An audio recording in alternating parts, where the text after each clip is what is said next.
फिर से आपका स्वागत है हमारे इस YouTube चैनल में। जैसे कि अभी इसके फर्स्ट वाले हमने वीडियो में आपको बताया था, क्या बताया था, प्राकृतिक संख्याएं किसे कहते हैं, उस पर पूरी चर्चा हमने की थी फर्स्ट वाले वीडियो में। तो आज हम अपना सेकंड वीडियो बना रहे हैं। ये इसमें क्या है, इसका नाम क्या है, हम लोग उसी सीरीज को आगे पढ़ते जाएंगे। तो प्राकृतिक संख्याओं के बाद आता है पूर्ण संख्याएं। क्या नाम है इसका, पूर्ण संख्याएं। देखिए नाम क्या है, पूर्ण संख्याएं। पूर्ण संख्याएं ध्यान सुनिएगा, इसका नाम है होल, इसको इंग्लिश में बोलते हैं होल नंबर। अच्छा, इन संख्याओं का नाम पूर्ण संख्याएं क्यों पढ़े, आज इसके भी बारे में चर्चा करूंगा। बहुत ही आसानी से, बहुत ही शानदार तरीके से हम लोग इसको पढ़ने वाले हैं। सुनिए, तो सबसे पहले आप ये देखिए, अच्छा इसका नाम ही है पूर्ण संख्याएं, तो बताऊंगा। पहले आप जानिए पूर्ण संख्याएं किसे कहते हैं, तो आप इसको बोल सकते हैं, यदि प्राकृतिक संख्याओं के पहले,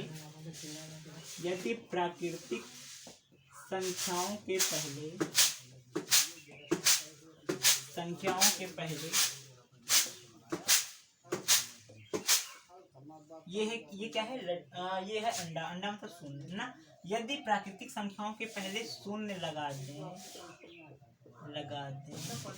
तो संख्याएं पूर्ण हो जाती हैं। क्या हो जाती हैं, संख्याएं पूर्ण मतलब कंप्लीट, कहें तो होल ना, संख्याएं पूर्ण हो जाती हैं। ये क्या बोल रहा हूं मैं, इसको बहुत आसानी से समझिए, ठीक है। सुनिए क्या बोल रहा है, यदि प्राकृतिक संख्याओं के पहले क्या लगा दे, शून्य लगा दे। क्या लगा दे, शून्य लगा दे ना। जैसे एग्जाम्पल आप जानते हैं, अभी प्राकृतिक संख्याएं बताया था कहाँ से शुरू होता है, 1 2 3 4 5 6 7 8 9। ओ माय गॉड, ये क्या हो गया। जब हमारे भारत में कई सारे गणितज्ञ और ग्रीक भाषा वाले जो गणितज्ञ लोग थे, वो लोग जब हमारे नंबर्स की खोज कर रहे थे ना, बहुत पुरानी बात बता रहा हूँ, बहुत पहले की बात बता रहा हूँ, 628वीं पूर्व की ईसा पूर्व की बात बता रहा हूँ। जब पहले आपको ऐसा लगता है कि आज हम लोग ये गिनती सीख लिए हैं, इसीलिए ये मतलब गिनती हमें आसान लगती है, लेकिन इतना आसान था नहीं। जब पहले जो हमारे भारतीय गणितज्ञ और ग्रीक वाले सब गणितज्ञ लगे हुए थे, ग्रीक भाषा के गणितज्ञ, तो इसको जब गिनती की खोज की जा रही थी, तो उन्होंने पहले क्या खोजा, पहले खोजा 1 फिर 2 3 4 5 6 7 8 9। लेकिन जैसे ही ये लोग 9 तक खोज किए, सबके सब शांत हो गए।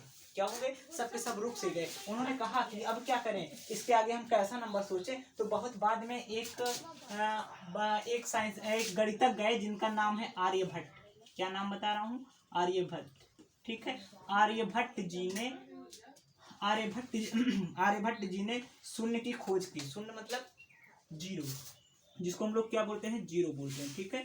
बहुत बाद में क्या, किसकी खोज की, आर्यभट्ट जी ने जीरो की खोज की, शून्य की खोज की ना। तो इन्होंने क्या बताया, आर्यभट्ट जी ने सभी गणितज्ञों को बताया, अरे सुनिए भैया लोग, कैसे करेंगे। आप देखिए 1 से 9 तक गए, ठीक है, आप सब लोग वहाँ पे क्या हुए, रुक गए। अब देखिए क्या करना है, ये जो मैं एक नंबर खोजा हूँ गोल सा, जो चीजें गोल गोल दिखते हैं उसको जीरो बोलते हैं। इन्होंने बताया कि इसी जीरो को ये सभी नंबर के पहले आप लिख दीजिए, मतलब 1 के भी सबसे, मतलब 1 के भी पहले कौन सा नंबर, 1। अब बताया कि जो संख्याएं हैं अब कंप्लीट हो गई। क्या हो गई, मतलब पूरी हो गई। ये संख्याएं क्या हो गई, पूरी हो गई। कैसे हो गई अभी बताता हूँ। अब जब उन्होंने बताया अब क्या करें, 9 के बाद कैसा नंबर सोचे, तो उन्होंने बताया, अरे भाई सबसे पहले आपने किसकी खोज की थी, 1 की खोज की थी ना। अब क्या करिए, इसी 1 को इसी जीरो के साथ लिखिए, मतलब 1 को किसके साथ, इसी जीरो के साथ लिखिए, ठीक। अब क्या करिए, 1 को जीरो के साथ, फिर 1 को 1 के साथ ना, अब फिर 1 को 2 के साथ, फिर क्या कीजिए 1 को 3 के साथ, 1 को 4 के साथ, फिर 1 को 5 के साथ, 1 को 6 के साथ, 1 को 7 के साथ, 1 को 8 के साथ, 1 को 9 के साथ। मतलब ऐसे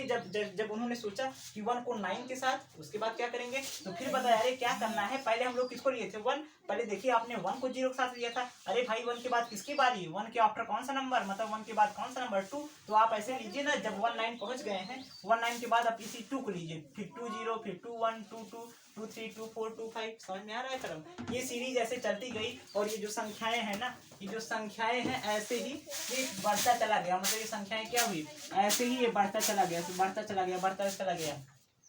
तो ये संख्याएं भी कहाँ तक बढ़ती चली गई, ये संख्याएं अभी नेक्स्ट क्लास में बताए थे, संख्याएं कहाँ तक होती हैं, अनंत तक होती हैं। मतलब इसका कोई अंत नहीं होता। संख्याएं आप कितना भी ऐसे बड़े लिखकर चले आइए, इसका कोई अंत नहीं होता। तो ये संख्याएं कहाँ तक चली गई, ऐसे बढ़ते ये पहुंच गई कहाँ तक, ये किसका सिंबल, अनंत ना। ये बताया था ये क्या है, अनंत है। तो ये संख्याएं कहाँ से स्टार्ट हुई थी, जीरो से। देखिए अभी हम लोग क्या पढ़े थे नेक्स्ट क्लास में, प्राकृतिक संख्याएं। क्या बताया, प्राकृतिक संख्याओं के पहले अगर हम लोग क्या लगा दें, शून्य लगा दें, तो वो संख्याएं क्या हो जाती हैं, पूर्ण संख्याएं। तो आप देखिए, अच्छा आप बताइए, जैसे हम कह दें, जैसे मैं कह दूं आपको और एग्जांपल देखिए, कुछ भी आप कितना भी बड़ा नंबर क्यों ना लिख दें, हम चलिए लिख के देखते हैं, कोई भी नंबर 2680149275278567315980। देखिए हमने कुछ भी आपके दिमाग में जो नंबर आए सब नंबर उतार दीजिए। चलिए आप बताइए, क्या इन्हीं जीरो से लेकर के, सुनिए आप इसमें देखिए,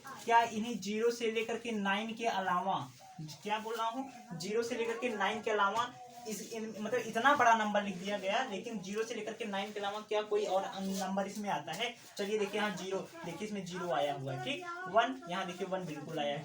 2 भी है, मतलब इसमें देखिए जैसे यहाँ लिखा है 2, देखिए इसमें 2 कहीं ना कहीं आया है ना, ये देखिए 2। 6 बिल्कुल आया है, 8 बिल्कुल आया है, 0 यहाँ आया है, 1 यहाँ आया है, 4 यहाँ आया है, 9 यहाँ देखो लास्ट में आया है, 3 बिल्कुल आया है, 5 यहाँ भी आया है, 2। फिर देखिए ये जो आप देखेंगे यही नंबर बार बार क्या हो रहा है, रिपीट हो रहा है ना। लेकिन इसके अलावा इसमें जो है इतना बड़ा नंबर हम लोग लिखे, लेकिन इन यहाँ से 0 से लेकर के 9 के अलावा कोई और डिजिट नहीं आया ना, मतलब कोई और अंक नहीं आ रहा है, इसीलिए अब ये क्या मानी गई, ये संख्याएं क्या हो गई, पूरी तरीके से कंप्लीट हो गई, मतलब पूर्ण हो गई ना, इसके अलावा कोई और नंबर नहीं होता, ठीक। तो अब ये बात भी समझ में आ गई होगी कि इसका नाम पूर्ण संख्याएं, देखिए संख्याएं तो थी लेकिन पूर्ण संख्याएं इनको क्यों कहा गया, ये बात आपको भी समझ में आने लगी होगी, ठीक है। मुझे आशा ही आपको बहुत अच्छे से आ रही होंगी। तो मैं ये चाहता हूँ कि आप इसको अधिक से अधिक लोगों को जोड़ने का प्रयास कीजिए, और उनकी जो बेसिक कमजोरी है, जो पूर्ण संख्या या प्राकृतिक संख्या, उनके दिमाग में जो भ्रम बैठा रहता है, ये क्या है, कैसे याद करेंगे, कैसे लर्न करेंगे, हम कैसे इसको रटें, कुछ भी मैथ में कुछ नहीं लर्न किया जाता, हमेशा कॉन्सेप्ट ही पावर, केवल कॉन्सेप्ट क्लियर हो तो सब बातें भी आपको आसान लगेंगी। ओके।